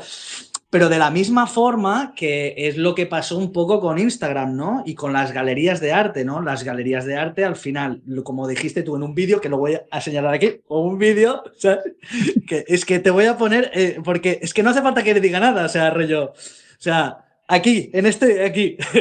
Pues la gente, antes tú descubrías en Instagram a la gente y lo hacías de una forma activa, ¿no? Entonces ahora no, ahora es rollo scroll como un zombie y tal. Y en YouTube, desde que hace poco que estoy empezando con esto de YouTube, he redescubierto esto, no estoy hablando contigo, o sea, es como redescubrir, o sea, hacer una actividad que aprendes, que te nutre y que aparte, o sea, eres activo, ¿no? Lo que hiciese, yo tengo un amigo que es un gran escultor que un día lo quiero traer aquí, Lluís Roig. El tío me dice, y trabaja ahora de transportista, mira, un gran artista y trabaja de transportista de obras de arte, ¿no? Y me decía, tío, o sea, no veas el truño que hay solo porque queda bien en Instagram. O sea, es una pasada.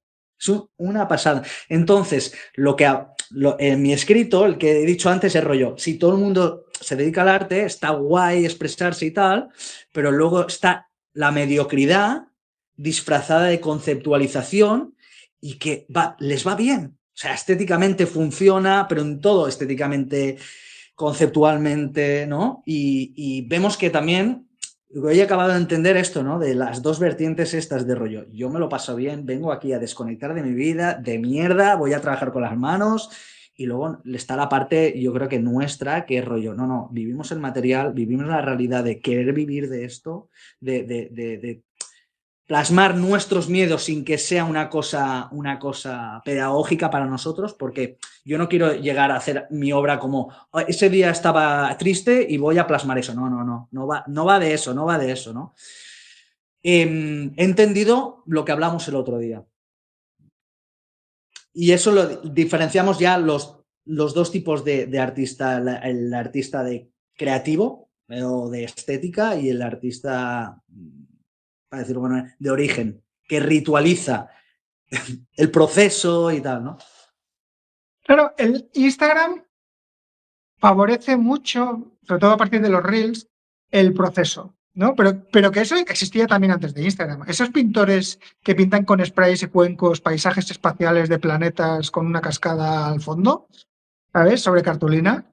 Es eso, o sea, el proceso es fascinante y estás allí maravillado y generas una fascinación que esperas que alguien te suelte pasta para llevarte la cartulina. El problema es que después tienes la cartulina en casa, la miras y dices, ¿visto? Esto no me interesa nada. O sea, esto es más kitsch que el cupón. O sea, me fascinó el proceso, pero la obra no me dice nada. Entonces, yo creo que también estamos cayendo un poco en eso. Y yo, por ejemplo, yo que creaba mucho contenido para redes, para Instagram, dejé de hacerlo porque me di cuenta que estaba creando escultura para crear contenido para Instagram y no al revés. Y ya me condicionaba el tipo de obra que hacía porque estaba a quedar bien para una story, estaba a quedar bien en un reel, este proceso tal. Y digo, no, oye, que yo no soy creador de contenido, yo soy escultor, que tengo Instagram y que entiendo que sea lo más interesante posible, pero yo no soy un influencer, o sea, yo soy escultor, yo tengo que crear escultura. Y si crear contenido me viene mal, pues paro y ahora me apetece volver a intentarlo, pero o sea, yo voy con cuidado con eso. Porque después o sea, el contacto que se está creando con ese tipo de contenido dulzón, ¿no? Esa cosa que pasa rápido pero que implica poco, es que te da mucho azúcar, muchos likes, mucha visibilidad, o sea, te puedes volver viral, pero al final no te va a llevar a un diálogo con nadie, ¿no? Entonces, ahora, por ejemplo, yo estoy disfrutando muchísimo más con YouTube, que tengo muy poco alcance comparado con lo que tengo en Instagram, pero muchísimo menos, pero es más de verdad, ¿no? Y en Instagram, por ejemplo, se nota en que cada vez hay menos comentarios, menos tal, y los comentarios suelen ser emoticonos, simplemente, ¿no? La interactividad se está perdiendo porque somos súper pasivos allí. Entonces, esta cosa del proceso agradable de eso me parece estéril a medio plazo. Ya no solo a largo, ¿eh? A medio plazo creo que no lleva a nada. Y creo que es interesante, creo que el proceso hay que enseñarlo y tal, pero sin perder nunca de vista que lo importante es la obra final, que es lo que va a quedar en la historia después, lo que va a quedar en el espacio. A mí me fascina hacer algo que, aunque el proceso puede ser interesante en algunas de sus partes, sé que al final va a estar en la casa de alguien y si todo va bien se la va a pasar a sus hijos. Y eso va a tener su propia historia. Y esa obra va a significar algo en esa familia. Y yo ya estoy desvinculado de eso. Y eso me parece mucho más interesante, aunque sea menos vistoso públicamente. Damián lo decía, por ejemplo, que por ejemplo le habían comprado obra y la seguían mirando al cabo de los años y decían, hostia, es que me sigue encantando, me sigue fascinando, ¿no? Eso es muy guay, eso es muy bonito. También, Damián, es que le doy referencia porque al tener ausencia, no, pero realmente es eso lo que nos pasa, al menos a mí como escultor de talla, tal, no tenemos en España una tradición de referentes escultóricos, de decir, de hablar con tu maestro. Yo he hecho mucho eché mucho en falta eso, ¿no? Esa parte jolines, de girarme y decir, está bien, ¿no? Yo ahí te lo discutiría. ¿Eh? Sí que tenemos esa tradición, pero tenemos una parte que no miramos. Tenemos una tradición de escultura popular en talla sí. que es de la mejor del mundo. Pero como es popular, o sea, como no forma parte de la primera línea del arte, no la tenemos en cuenta. Pero es magistral, o sea, es una maravilla. Sí, total. Pero yo donde lo que quiero llegar es, claro, tú vas a una escuela ¿vale? Que ya te narran en el mercado del arte, o sea, ya es una narrativa, ¿sabes? Entonces, claro, tú tienes un referente de estilo de vida, de estética, ¿no? Y siempre vas viendo todo eso que es como muy inaccesible, ¿sí? Claro, yo, por ejemplo, yo empecé, estaba solo, quiero decir, solo ante el peligro, o sea, eh, bueno, ante el peligro, ante la frustración constante, ¿no? Y realmente estoy súper contento de lo que estoy consiguiendo, no a nivel ni de ventas ni tal, pero a nivel de interés, ¿no? Lo que dices tú de estoy dialogando con la gente y es a partir de también un poco de la docencia, pero es a partir de que ven el trabajo, ¿no? He hecho un poco y realmente, jolines, también yo lo he visto contigo, ¿no? A mí me gusta ver a personas que son escultores y artistas que están viviendo algo, cómo les está generando el día a día a su trabajo y a su inspiración.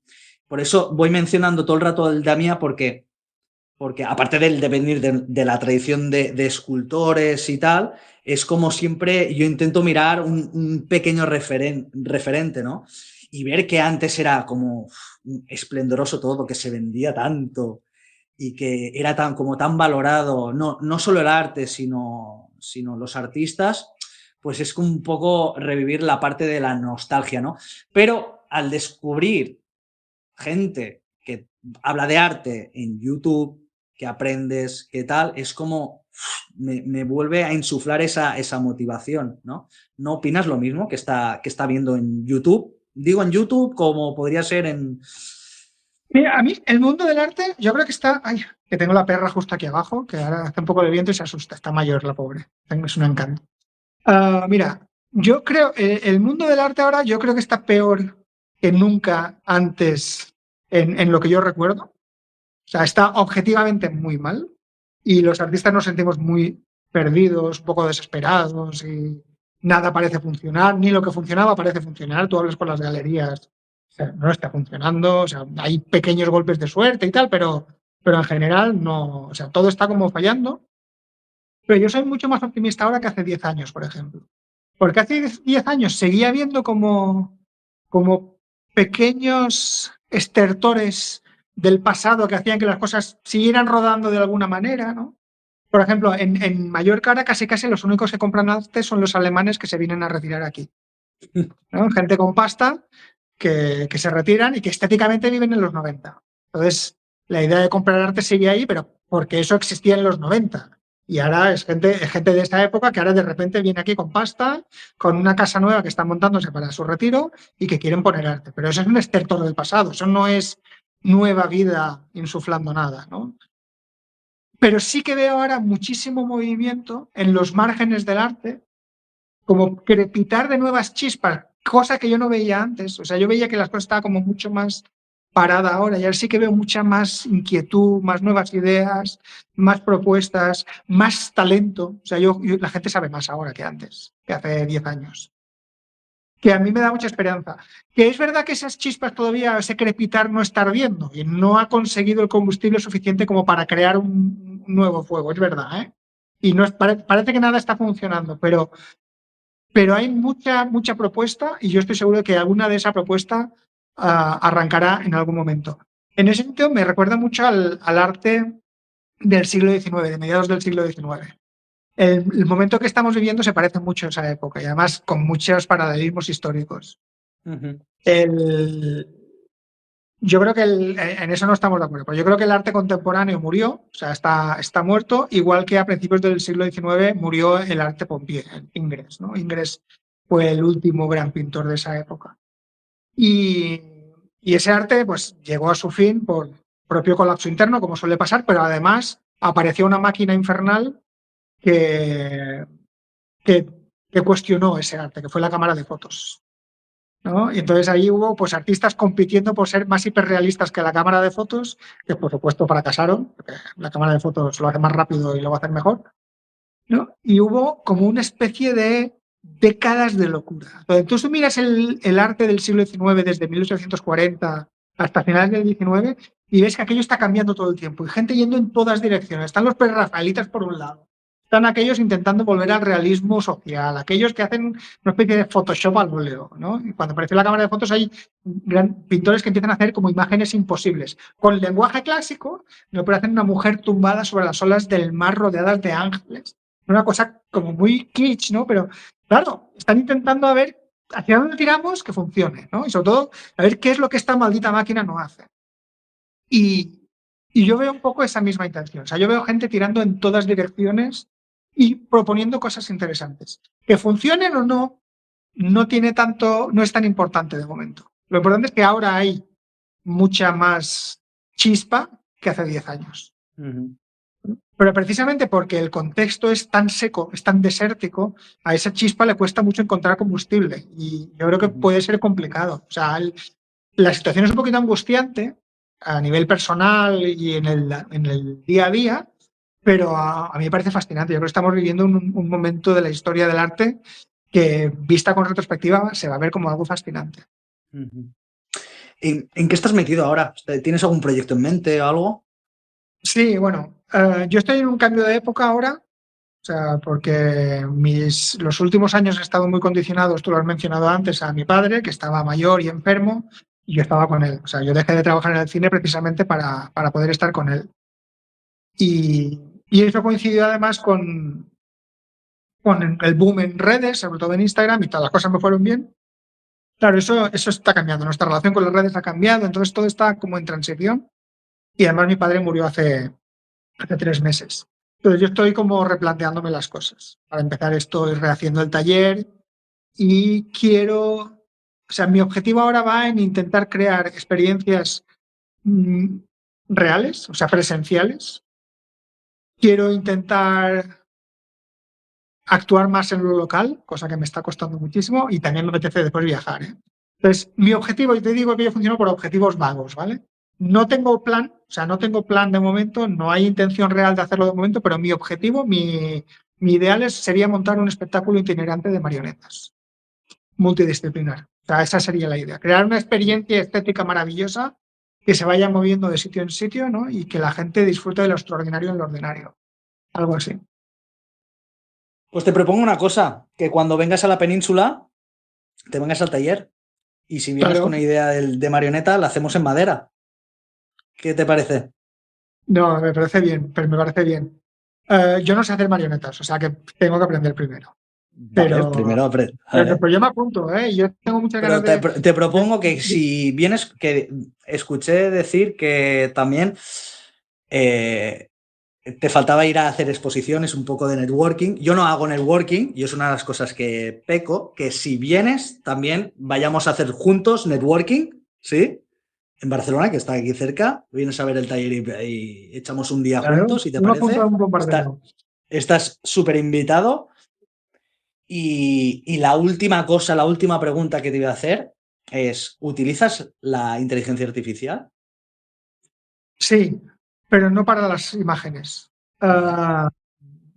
Yo, por ejemplo, mis esculturas son personajes, ¿no? Entonces, durante mucho tiempo me han preguntado quiénes eran estos robots. Y yo siempre decía que yo no soy escritor, que yo soy escultor y que no tengo ni idea de quiénes son. Pero ahora, precisamente con la enfermedad de mi padre, que no he podido estar mucho en el taller, empezaron a hablarme los robots, me empezaron a contar sus historias y empecé a escribirlas. En Qué principio, guay. para consumo interno, es una historia chulísima, ¿eh? O sea, yo no tenía, de verdad que yo he estado 10 años haciendo robots sin tener ni idea de quiénes son, pero ahora sé quiénes son y me cuentan sus vidas. Y a veces no me dejan dormir.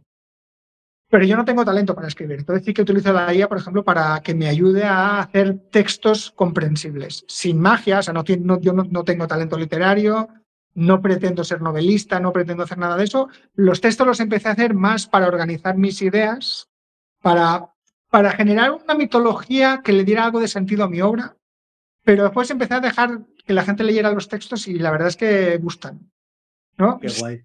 Te digo, sin el talento literario para ello. Una de las Bueno, y cosas sin que a la mí pretensión, ¿no? Sin la Exacto. pretensión tampoco. Una de las cosas que creo que la IA va a ser muy buena para nosotros es que nos va a mover a la interdisciplinariedad. Porque claro, o sea, he usado la IA a veces para generar imágenes, ¿vale? Y me sorprende, o sea, es increíble lo rápido que te genera una imagen que impacta. Pero O sea, sí me parece un rollo. O sea, yo soy mejor, ¿no? Me cuesta más trabajo, pero yo soy mejor. Entonces, no la usaré para generar imágenes en sustitución de mi trabajo. No tiene sentido hacer eso. Igual que si alguien sabe escribir, no va a usarla sinceramente para escribir. Pero así como yo la uso para escribir, estoy seguro que algún escritor la usará para generar imágenes, para generar ilustraciones. Y creo que eso nos está entrenando para entender nuestra obra más allá del lenguaje que dominamos. Entonces yo ahora de repente mi obra se está extendiendo a lo literario, cosa que yo no me había planteado jamás. Si yo quiero hacer eso de verdad, o sea, si yo quiero, habrá un momento que tendré la necesidad de compartir eso hacia afuera y la IA me va a parecer pobre, ¿no? Pero ya estaré entrenado para eso. Entonces creo que buscaré una alianza con alguien que sepa escribir. Entonces creo que a la larga sí que nos está preparando para que colaboremos entre nosotros. Y no veo que todo sea malo en ese sentido.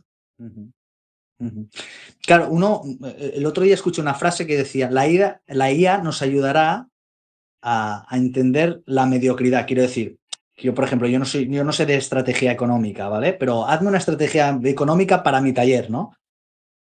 De una manera mediocre me hará una estrategia, ¿no? Pero en el fondo será como una introducción a algo, ¿no? Y eso a mí lo mismo que te ha pasado a ti, me va a decir, hostia, voy a contratar a alguien, no lo voy a hacer porque es mediocre la IA, de momento, ¿vale?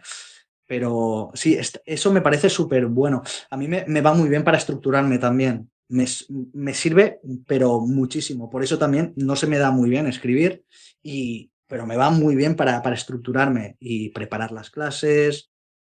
También el tema y en cuestiones artísticas, creo que también va a ser bueno en general, porque vamos a hacer el mismo proceso que hicieron los pintores en el 19, que es primero competir con ella absurdamente. O sea, nos va a ganar. O sea, en muchos aspectos la IA ya nos gana y nos va a ganar sin duda, porque además ya la conectan a CNCs y la IA va a tallar en madera y lo va a hacer mejor que tú y más rápido y tal. ¿No? Entonces, el gran reto va a ser qué podemos hacer nosotros que la máquina no sea capaz, que es un poco lo que intentaban responder los pintores en el 19, a la cámara de fotos. Y a ese concurso de ideas ganaron, o sea, la opción que ganó, que no es la que más me gusta a mí, pero que es la que ganó, fueron los impresionistas, que decidieron que iban a mirar lo que la máquina no ve, que es el color, y que iban a hacerlo desprendiéndose de la perfección en la ejecución del claroscuro y en el nivel de detalle. Entonces iban a hacerlo de una manera muy humana, muy alejada de la cámara de fotos y mirando lo que la cámara era incapaz de hacer. Entonces, creo que el arte que venga después va a ser también una respuesta a eso. Y por eso yo insisto mucho en que lo que tenemos que empezar a mirar no es tanto entrar en una competición técnica o de lenguaje. O sea, eso pertenece al arte del siglo XX. Creo que tenemos que volver a recuperar mucho la visión contemplativa y a ver cosas en el mundo que nadie más ve, porque eso la IA no lo hace. Y proponerlo a la gente. Y generar lo que estamos generando nosotros, comunidad y sensibilidad, porque yo creo que, bueno, sobre todo tú lo estás haciendo, que yo creo que la gente ve tu canal y redescubre una manera de ver la escultura o el arte diferente. Igual que yo en mi manera también lo hago, ¿no? Y eso no lo puede hacer tampoco la IA. O sea, que estemos tú y yo hablando aquí y tengamos un trabajo y unas edades diferentes, pues eso hace que... Mayor? ¿Eh? ¿Me estás llamando mayor?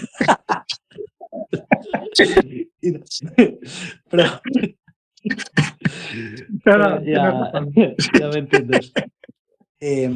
Pues muchas gracias. Espero que, bueno, sea al principio de algo, sí, Tomás, porque me gustaría, como te he dicho antes, tener como un referente, decir, acabar una obra o lo que sea y poder llamarte y decir, ¿qué te parece esto? Y que sea sincero, o tener una idea loca y poder contactar contigo y decirte, ¿qué te parece esto? Y tal, ¿no? O sea, que muchas gracias por estar aquí y eso. Muchas gracias. No nos olvidemos nunca de que la escultura necesita ser vista en persona. Sí, que una claro. foto de la escultura no tiene nada que ver con la escultura, que la parte de la presencia, de esto no hemos hablado, pero me parece importante, es que la escultura comparte el espacio y el tiempo con nosotros. Total, es que nos hemos dejado muchas cosas. Y que en cuanto la aplanamos en una foto se pierde eso. Por tanto, me cuesta mucho valorar una escultura en foto. O sea, sabe que tendría que venir a verlas. pues tienes que venir. Y yo, Sí, vendré, yo si vendré. puedo, vengo a Mallorca. Pero sí, de verdad, eso es una cosa que nos dejamos ahí y tal, pero es que tenía mogollón de preguntas. Mira, tenía todo esto, tío. Tenía todo esto y esto de aquí, ¿no? De verdad me hacía mogollón de ilusión. Y nada, tienes un amigo aquí en Girona, que lo sepas. Muchas gracias por estar ahí. Muchas Eh, gracias a ti. y estamos en contacto, ¿sí? Y te vuelvo a Perfecto. repetir, estás invitado a que vengas al taller y a Pues pasar tengo el que día venir. así. Tengo que Muchas venir. gracias. Venga, Adiós. hasta luego. Cierra, ya cierro yo el directo, si quieres. Sí, no te quiero echar, ni mucho menos. Claro, que tengo que encontrar el botón, que yo soy muy boomer para eso. Sí. No, es para invitar a la gente que te vea y tal, ¿eh? Vale, vale, perfecto. Vale, muchas gracias por estar ahí. Han sido 1 hora y 40 minutos. No funciona muy bien el micro, a ver si lo puedo arreglar para la próxima vez. Antes he hecho eso, una prueba que pensaba que funcionaría. Y el tema está,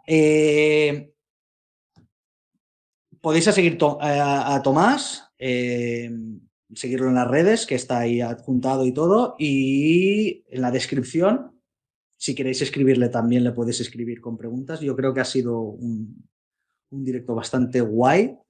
Eh, Espero que se haya oído bien. Gracias, Román, por estar ahí. ¿Okay?